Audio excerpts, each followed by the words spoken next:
avant d'entrer dans le vide, du sujet, je voudrais ici déjà rendre un hommage particulier à nos camarades patriotes, les anciens militaires qui ont opté pour le départ volontaire, pour de la retraite volontaire, je pense, qui sont ici sur Paris. Il paraît qu'ils sont au nombre de 1000, selon des vidéos, qui ont commencé à faire des vidéos pour m'interpeller, parce qu'ils souhaitent jouer leur rôle de sécurisation de la marche du 13. Voilà, ils disent qu'ils veulent sécuriser la marche du 13. Bien que la police soit là, eh bien, je vous remercie dans un premier temps. Et dans un deuxième temps, je vais vous appeler. Je vais vous appeler et on va avoir une réunion à ce propos. Voilà. Quand j'ai dit ça, chers camarades d'Afrique, on va aborder 3 sujets. Bien sûr, la Côte d'Ivoire, Burkina, le Mali et le Togo. On va aborder ces 3 sujets, chers camarades d'Afrique. Donc, je vous demande de partager au maximum cette vidéo, de la mettre partout à travers le monde entier. Le ministre des Affaires étrangères de la France, Stéphane Séjourné, va aller à Abidjan. Il sera à Abidjan le 9 avril 2024. Qu'est-ce qu'il s'en va faire là-bas? Selon nos informations, il s'en va là-bas pour aller convaincre Dramane Ouattara de légaliser l'homosexualité. Selon nos informations, Stéphane Séjourné, ministre des Affaires étrangères de la France, se rendra à Abidjan pour aller tenter de convaincre Dramane Ouattara. Non, Dramane Ouattara lui-même est convaincu d'abord. Mais qu'est-ce qu'ils vont convaincre peut-être les députés de légaliser l'homosexualité? Vous vous rappelez en 2023, en début 2023 là, l'ambassade, je crois, il y a une délégation qui avait quitté la France pour aller au Cameroun, pour aller essayer de légaliser l'homosexualité au Cameroun. Vous vous rappelez, non? Paul Biya leur avait donné une fin de non-recevoir. Vous vous rappelez de ça, non? Voilà. Donc, c'est ce que le gars, il s'en va faire en Côte d'Ivoire pour aller légaliser l'homosexualité en Côte d'Ivoire. C'est ce qu'il s'en va faire, le voici. Stéphane Séjourné. Selon nos informations, hein, c'est ce qu'il s'en va faire là-bas. Mais, Dramane, si tu as légalisé, de toute façon, tu as mouru. Tôt ou tard, tu as mouru. On te met dans ce cercueil, on te jeter quelque part là-bas. Tôt ou tard, tu as mouru. Mais avant de mourir, même, non, on te jeter. Tu ne seras pas président en 2025. On te chassé. 2025, tu seras président. Ton terminus, ça c'est 2024. Si tu as légalisé, on va rendre ça. Si tu as légalisé, on va rendre ça. On va suspendre cette loi. Cette loi sera retoquée. Si tu as légalisé, tu vas voir ce qu'il y a dedans. Espèce de perdu. Camarade Pédafrique, quand on a dit ça, on va dire 2 mots sur la question du Burkina Faso, sur la question Burkina-Côte d'Ivoire. En réalité, comme je l'ai dit hier, c'est sur le territoire burkinabé que les gens ont été arrêtés. C'est sur le territoire burkinabé que les gens ont été arrêtés. Je répète encore, c'est sur le territoire burkinabé que les 2 militaires burkinabés ont été arrêtés. Il y a une zone, la zone frontalière Burkina-Côte d'Ivoire, il y a quelques villages là-bas. Les gens, les militaires de Côte d'Ivoire vont dire aux chefs de village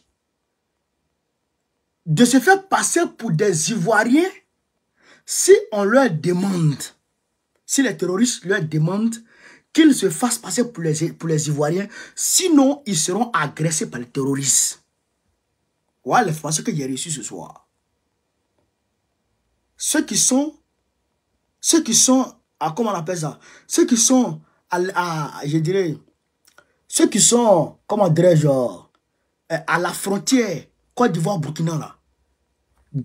Du côté du Burkina, la partie burkinabé, il y a des villages qui sont là. Les militaires ivoiriens sont allés dire à chez les villages là, dites que vous n'êtes pas ivoiriens, pardon, dites que vous êtes des Ivoiriens, vous n'êtes pas des Burkinabés. Si les terroristes vous demandent, parce que si vous ne dites pas que vous êtes des Ivoiriens, les terroristes vont vous tuer. Ah, c'est qu'ils font. Et quand ces gens-là disent, quand les terroristes leur demandent et qu'ils disent qu'ils sont des Ivoiriens, les terroristes les dépassent. Est-ce que vous comprenez un peu l'affaire? Est-ce que vous comprenez un peu l'affaire? Hein? Quand tu dis que tu es Ivoirien, les terroristes ne te touchent pas. Quand tu dis que tu es Burkinabé, ils te tuent. Vous comprenez, non? Il n'est même pas besoin de décortiquer. Vous comprenez déjà? Qui est terroriste? Vous comprenez déjà? Ces terroristes-là, ils visent qui? Vous comprenez? En fait, ce n'est pas, ils ne sont pas là dans leur idéologie islamiste dont ils prônent toujours. Ils ne sont pas là ils ne sont pas là pour imposer l'islam. Ils ne sont pas là pour l'islam. Sinon, s'ils étaient là pour l'islam, là, un noir égale à un noir. D'autant plus que les mêmes gars qui sont à la frontière, là, il y a certains qui sont du côté Côte d'Ivoire, il y a certains qui sont du côté Burkina Faso. Les mêmes cousins sont au Burkina, les mêmes cousins sont en Côte d'Ivoire. Ils sont la même chose. Mais pourquoi on tue ceux qui sont du côté du Burkina et on ne tue pas ceux qui sont du côté de la Côte d'Ivoire? Eh bien parce que leur soutien, non, leur maître, quel maître même, leur patron, leur chef là, qui les envoie là, eux là, ils sont avec les Ivoiriens, ils travaillent avec Draman. C'est la même chose qui se faisait entre le Burkina Faso et le Mali avant 2014, quand Blaise Compaoré était encore au pouvoir. Les patrons des terroristes vivaient où? Ils vivaient au Burkina Faso. Les Yagagali dormaient à Ouagadougou. Et c'est la même chose aujourd'hui. Les centres de logement des réfugiés que Dran Ouattara a fait construire au nord de la Côte d'Ivoire, pour les réfugiés burkinabés. Mais c'est les terroristes, c'est en partie les terroristes qui vivent là-bas. C'est en grande majorité les terroristes qui vivent là-bas. Ce n'est pas les réfugiés en réalité, c'est des terroristes qui vivent là-bas. C'est couverture, affaire des réfugiés là, c'est une couverture. En réalité, ceux qui vivent là-bas, c'est les terroristes. C'est eux qui vont attaquer la nuit les Burkinabés. Voilà la vérité. Mais nous disons ceci. Tôt ou tard, tiens bien long. Tôt ou tard, la vérité sera sûre. Et IB, ils sont en train de... Jusqu'à présent, ils n'ont pas encore fait de communiqué dessus. Mais ils sont en train de travailler dessus. Ils sont en train de travailler dessus. Chers camarades peu d'Afrique, partagez la vidéo. Partagez au maximum la vidéo. Quand on a dit ça, on va aller en Côte d'Ivoire, pardon, au Mali. Parce que on va aller au Mali. Avant d'aller au Togo, on va aller au Mali d'abord. Je vous demande de partager. On est 1200 sur Facebook, 200 sur TikTok, c'est pas fameux. Pompez les cœurs, je sais qu'il fait tard, mais pompez les cœurs, partagez la vidéo. Qu'est-ce qui se passe, chers camarades? Il y a des associations et des groupements de partis politiques qui sont mis ensemble, qui ont saisi le Conseil d'État du Mali pour demander à Assimi Goïta d'organiser les élections rapidement. Les requérants demandent alors à la Cour suprême, attends. Voilà. Il s'appelle REF-SIMA. La REF-SIMA et l'AMPP. La REF-SIMA et l'AMPP. Voici les deux organisations professionnelles et militantes, nombre de la coalition d'opposition appel du 20 février. Voilà. Voilà. Ils sont de la coalition de l'opposition qui s'appelle appel du 20 février. Appel du 20 février. Donc, eux, ils disent eux, ils demandent à ce que Assimi Goïta, le Conseil d'État, mette en place une autre transition. C'est-à-dire que le Conseil d'État demande à Assimi Goïta de mettre en place une autre transition, que Assimi Goïta se retire, afin que cette nouvelle transition qui sera mise en place soit dirigée par les civils et que les civils organisent les élections et que les civils prennent le pouvoir. Et regarde-moi les choses comme ça, facilement comme ça. Est-ce que vous comprenez ça? Est-ce que vous comprenez ça? Ça veut dire que eux là, ces varans là, ces va-nu-pieds là, ces corrompus là, ces vieux maudits là, voyez-moi ensemble là. La REFSIMA et l'AMPP. La REFSIMA et l'AMPP. Les mouvements de l'opposition, eux, ils demandent au Conseil d'État d'aller de suspendre la transition qui est en cours et de mettre en place une nouvelle transition qui sera gérée par les civils. Et cette transition aura pour rôle, écoutez ici, hein, aura pour rôle d'organiser les élections. Cette transition n'aura pas pour rôle de combattre les terroristes, de combattre l'insécurité qui mine la vie des Maliens au quotidien. Et cette transition n'aura pas pour rôle de tout ça. Cette transition aura juste pour rôle d'organiser des élections pour que les civils prennent le pouvoir. Voilà le rôle de cette transition. Et ils vont demander ça au Conseil d'État. Bon, le Conseil d'État n'a pas encore répondu, mais je voudrais ici leur dire quelque chose. Vous êtes des corrompus. Vous êtes des tentacules de l'impérialisme. Vous êtes des leviers sur lesquels l'impérialisme veut s'appuyer pour arriver à ses fins, pour déstabiliser l'AES. Nous ne vous le laisserons pas faire. Et je demande à Assimi Goïta, s'il se sent emmerdé par ces gens-là, il n'a qu'à prendre la loi que IB a prise là. Comment on appelle ça? La mobilisation générale et la mise en garde.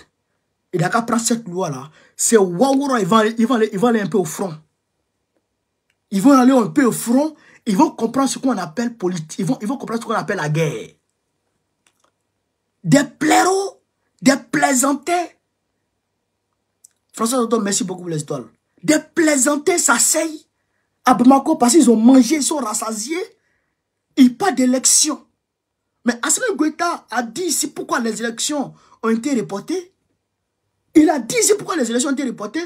Parce que les données de recensement de l'État malien avaient été prises en otage par une entreprise française. On ne peut pas faire les élections quand les données étaient prises en otage par une entreprise exogène. On ne peut pas faire. Assimi Goïta a dit ça. Et c'est le mois passé là que les patriotes ingénieurs maliens se sont mobilisés et ont demandé à Assimi Goïta de leur donner la permission de récupérer ces données-là d'entre les mains des entreprises françaises. Et ce qui a été fait, c'est le mois dernier là, que ces personnes-là, ces patriotes-là ont pu récupérer ces données. Donc aujourd'hui, on ne peut pas du tout contact organiser les élections. On ne peut pas du tout contact organiser les élections. Et d'ailleurs, il y a des zones qui ne sont pas encore totalement libérées. Il y a des petites zones au Mali, même si ce n'est plus grande zone, mais en tout cas, il y a des petites zones qui ne sont pas encore totalement, on va dire, libérées comment on appelle ça, des terrorismes. Non, mais ces personnes qui vivent là-bas, là, c'est des Maliens. Les personnes qui vivent là, c'est des Maliens. Eux aussi, là, ils ont le droit de voter. Eux aussi, là, ils doivent pouvoir choisir leur président. Donc, vous pensez que le Mali se limite qu'à Bamako? Le Mali ne se limite pas qu'à Bamako. Le Mali se limite jusqu'aux frontières du Mali. Jusqu'à toutes les frontières du Mali. Le Mali est bel et bien délimité en fonction de ses frontières, par ses frontières. Donc, toutes les personnes qui se retrouvent sur ce territoire-là doivent pouvoir voter leur président. Donc, si on n'est pas capable de garantir les votes de ces personnes-là, alors il ne peut pas avoir d'élection d'abord. Il faut que ces personnes-là soient à mesure de pouvoir voter avant de parler d'élection. On ne va pas organiser les élections et puis les gens de Bamako seulement votent et puis c'est fini. Non, c'est pas comme ça. Tout le monde doit pouvoir voter. Voilà. Mais on connaît votre problème. On connaît votre problème. C'est-à-dire que vous êtes des corrompus. Vous êtes des corrompus. On connaît. On sait qui vous finance. On sait qui est derrière vos magouilles là. On sait qui est derrière. Bande de corrompus. Bande de wawaro. Mais c'est Assimi Goïta qui vous laisse. C'est Assimi Goïta qui vous laisse. Je demande à Assimi Goïta de ne pas les écouter. De faire son travail. De prendre le temps qu'il faut et faire son travail tranquillement. Voilà, c'est de ça qu'il s'agit. Assimi Goïta, au moins, il a fait référendum. Assimi Goïta, c'est-à-dire que Assimi Goïta, c'est un démocrate. C'est un démocrate. Pour faire adopter la nouvelle constitution, là. Mais Assimi Goïta, il a demandé au peuple d'abord. Il a demandé au peuple malien. Le peuple malien s'est prononcé. Le peuple malien s'est prononcé. Mais quand le peuple malien s'est prononcé là, c'est à l'issue de ça qu'il a promulgué la constitution. Voilà. Bon, Faure Gnassingbé, lui, dans son cas, il se cache avec ses députés à lui pour modifier la constitution. Faure Gnassingbé, il se cache à minuit. À minuit, il modifie la constitution à minuit, pendant qu'il est en dorme. Et le peuple n'a plus le droit de voter. C'est lui seul, c'est les députés seulement qui votent. Mais pourquoi Faure Gnassingbé n'a pas soumis cette nouvelle constitution à un référendum? Pourquoi il n'a pas soumis cette nouvelle constitution à un référendum pour que le peuple puisse se dire oui ou non s'il est d'accord avec ça? Parce que Faure Gnassingbé sait qu'il va perdre. Faure Gnassingbé sait qu'il va perdre parce que le peuple n'est pas d'accord avec lui. Mais pourquoi le peuple n'est pas d'accord avec lui? Ben, quelqu'un, quand tu es gentil avec lui, forcément il sera gentil avec toi. Quelqu'un, quand tu es bien avec lui, forcément sera bien avec toi. Mais s'il voit que Faure Gnassingbé a peur d'aller interroger le peuple, c'est parce que quelque part, il sait qu'il ne fout rien pour le peuple. C'est parce qu'il sait qu'il ne fout rien pour le peuple. Et donc, le peuple lui-même n'est pas prêt pour lui. Le peuple n'est pas prêt pour lui. C'est pourquoi le Wawaro va se cacher la nuit pour faire adopter une constitution. Et il s'assoit pour dire, je soumets cette constitution à une nouvelle relecture. On ne parle pas de relecture. On dit, il faut annuler cette constitution. Et je demande au peuple togolais de se mobiliser. J'étais aujourd'hui à l'ambassade du Togo.